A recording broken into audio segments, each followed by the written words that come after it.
देवी अहिल्याबाई होलकर की जीवन यात्रा केवल एक रानी की कहानी नहीं है, बल्कि यह साहस, आध्यात्मिकता और कुशल प्रशासन का एक जीवंत उदाहरण है। 18वीं शताब्दी के उस दौर में, जब महिलाओं का दायरा सीमित था, उन्होंने न केवल एक विशाल साम्राज्य संभाला, बल्कि उसे राम राज्य की तरह समृद्ध बनाया। यहाँ उनकी कहानी के मुख्य पड़ाव हैं। एक, साधारण गांव से राजमहल तक का सफर।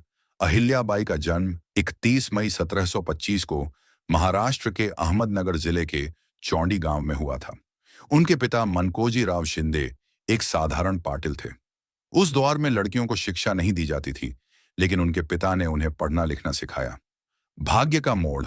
एक बार मराठा पेशवा के सेनापति मल्हारराव होलकर चौंडी गांव से गुजर रहे थे। उन्होंने देखा कि एक छोटी बच्ची मंदिर में भूखों को खाना खिला रही है और बड़ी भक्ति के साथ पूजा कर रही है। उस बच्ची की सादगी और संस्कारों से वे इतने प्रभावित हुए कि उन्होंने अपने पुत्र खांडेराव के लिए अहिल्या का हाथ मांग लिया। इस तरह 8 साल की उम्र में वे इंदौर के होलकर राजवंश की बहू बनी। 2, संघर्ष और व्यक्तिगत शोक। अहिल्याबाई का जीवन सुखमय हो सकता था, लेकिन नियति ने उनके लिए कुछ और ही चुना था। 1754 कुम्हेर का युद्ध। शादी के कुछ साल बाद ही एक युद्ध के दौरान उनके पति खांडेराव शहीद हो गए।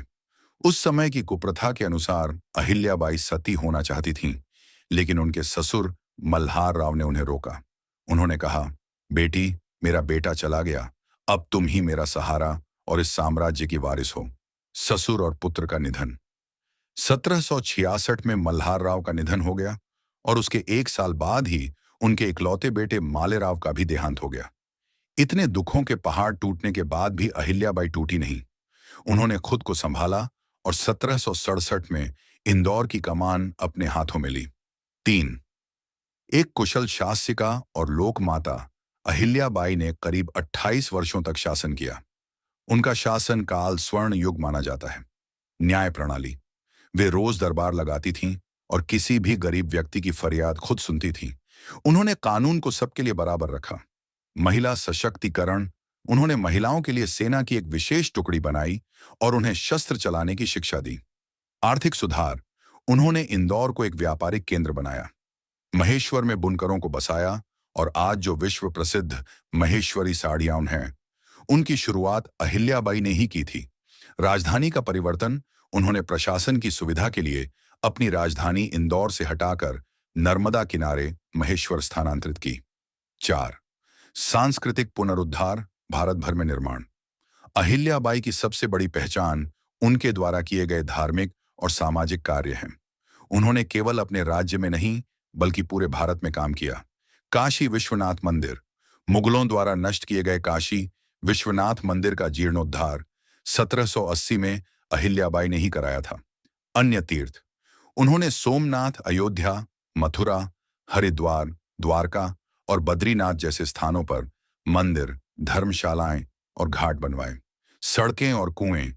तीर्थयात्रियों की सुविधा के लिए उन्होंने पूरे भारत में सड़कें बनवाईं और हजारों कुएं खुदवाए ताकि किसी को प्यास न लगे। 5, वीरता और कूटनीति। जब राघोबा, पेशवा के चाचा, ने इंदौर पर हमला करने की योजना बनाई, तो अहिल्याबाई ने उन्हें एक पत्र लिखा। उन्होंने लिखा, अगर आप एक महिला से हार गए तो दुनिया आप पर हंसेगी, और अगर आप जीत भी गए तो लोग कहेंगे कि आपने एक विधवा को हराया। इसमें आपकी कोई बहादुरी नहीं है। उनकी इस कूटनीति और युद्ध के लिए तैयार महिला सेना को देखकर राघोबा बिना युद्ध किए पीछे हट गए। निष्कर्ष। एक महान विरासत। 13 अगस्त 1795 को 70 वर्ष की आयु में इस महान विभूति का निधन हुआ। वे भगवान शिव की अनन्य भक्त थीं और अपने राजकाज के हर पत्र पर हस्ताक्षर की जगह श्री शंकर लिखती थीं। वे मानती थीं कि वे केवल भगवान की प्रतिनिधि के रूप में शासन कर रही हैं। उन्हें आज भी पुण्य श्लोक और लोकमाता कहा जाता है, क्योंकि उन्होंने अपना पूरा जीवन प्रजा की सेवा में समर्पित कर दिया। क्या आप अहिल्याबाई होलकर द्वारा बनवाए गए किसी विशेष मंदिर या उनके द्वारा शुरू की गई महेश्वरी साड़ियों के इतिहास के बारे में और अधिक विस्तार से जानना चाहेंगे?